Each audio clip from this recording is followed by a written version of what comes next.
जय श्री कृष्णा। राधे राधे। आज मैं आपको गीता के अध्याय 2 का महात्म्य सुनाती हूँ।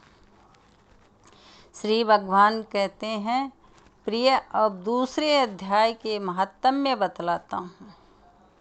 दक्षिण दिशा में वेद वेता ब्राह्मणों के पुरंदरपुर नामक नगर में देव शर्मा नामक एक विद्वान ब्राह्मण रहता था। वह अतिथियों की सेवा करने लगा। स्वाध्यायशील, वेद शास्त्रों का विशेषज्ञ, यज्ञों का अनुष्ठान करने वाला और तपस्वियों के सदा ही प्रिय था। उसने उत्तम द्रव्यों के द्वारा अग्नि में हवन करके दीर्घ काल तक देवताओं को तृप्त किया, किंतु उस धर्मात्मा ब्राह्मण को कभी सदा रहने वाली शांति नहीं मिली। वे परम कल्याण में तत्व का ज्ञान प्राप्त करने की इच्छा से प्रतिदिन प्रचुर सामग्रियों के द्वारा सत्य संकल्प वाले तपस्वियों की सेवा करने लगा।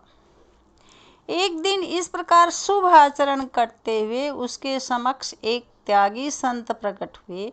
वे पूर्ण अनुभवी शांत चित्त थे। निरंतर परमात्मा के चिंतन में संलग्न होकर वे सदा आनंद विभोर रहते थे।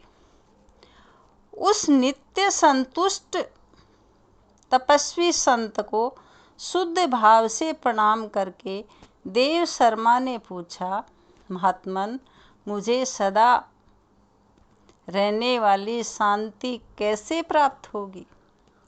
तब उन आत्मज्ञानी संत ने कहा, ब्राह्मण, सोपुर ग्राम का निवासी मित्रवान जो बकरियों का चरवाहा है, वही तुम्हें उपदेश देगा। यह सुनकर देव शर्मा ने महात्मा के चरणों में वंदना की और सोपुर ग्राम के लिए चल दिया। समृद्धशाली सोपुर ग्राम में पहुंचकर उसने उत्तर भाग में एक विशाल वन देखा। उसी वन में नदी के किनारे एक शिला पर मित्रवान बैठा था। उसके नेत्र आनंद से निश्चल हो रहे थे। वह अपलक दृष्टि से देख रहा था। वह स्थान आपस का स्वाभाविक वैर छोड़कर एकत्रित हुए परस्पर विरोधी जंतुओं से घिरा था, जहाँ उद्यान में मंद मंद वायु चल रही थी।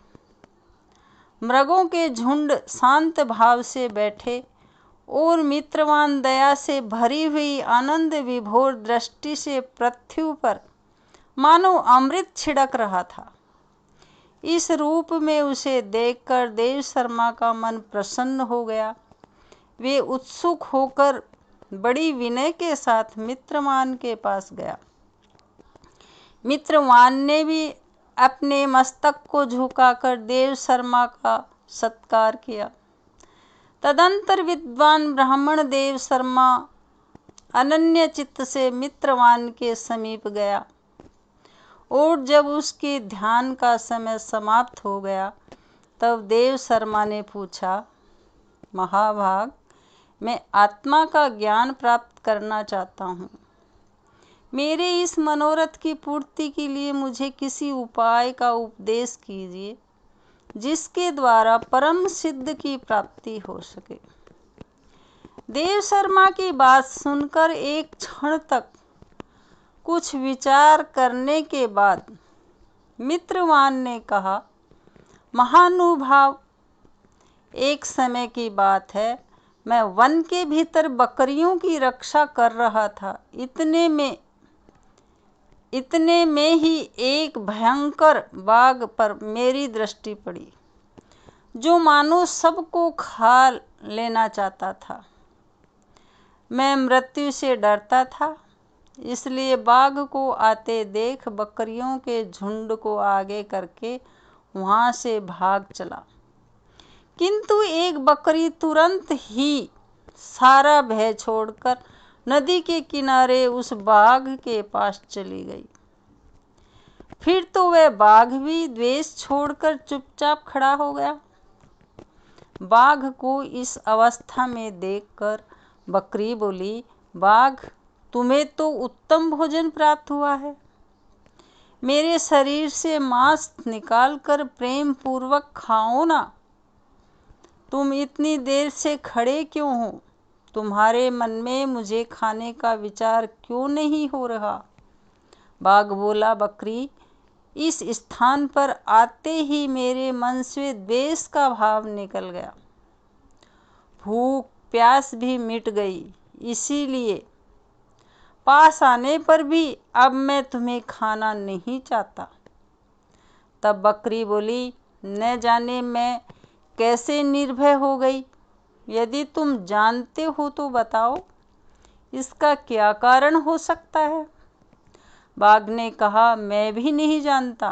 वहीं सामने एक वृक्ष की शाखा पर एक बंदर था। चलो सामने उस वृक्ष पर बैठे बंदर से पूछते हैं। ऐसा निश्चय करके वे दोनों वहां से चल दिए। उन दोनों के स्वभाव में यह विचित्र परिवर्तन देखकर मैं बहुत विस्मय में पड़ गया। इतने में उन्होंने उस बंदर से प्रश्न किया। उनके पूछने पर वानर राज ने कहा, श्रीमान सुनो, इस विषय में मैं तुम्हें प्राचीन कथा सुनाता हूँ। यह सामने वन के भीतर जो बहुत बड़ा मंदिर है, उसकी ओर देखो। इसमें ब्रह्मा जी का स्थापित किया हुआ एक शिवलिंग है। पूर्व काल में यहाँ सुकर्मा नामक एक बुद्धिमान ब्राह्मण रहते थे, जो तपस्या से संलग्न होकर इस मंदिर में उपासना करते थे। वे वन में से फूलों का संग्रह कर लाते और नदी के जल से पूजनीय भगवान शंकर को स्नान कराकर उन्हीं से उनकी पूजा किया करते थे। इस प्रकार आराधना का कार्य करते हुए सुकर्मा वहाँ निवास करते थे। बहुत समय के बाद उनके समीप किसी अतिथि महात्मा का आगमन हुआ। भोजन के लिए फल लाकर अतिथि महात्मा को अर्पण करने के बाद सुकर्मा ने कहा, महात्मा, मैं केवल तत्व ज्ञान की इच्छा से भगवान शंकर की आराधना करता हूँ। आज इस आराधना का फल मुझे मिल गया, क्योंकि इस समय आप जैसे महापुरुष ने मुझ पर अनुग्रह किया है।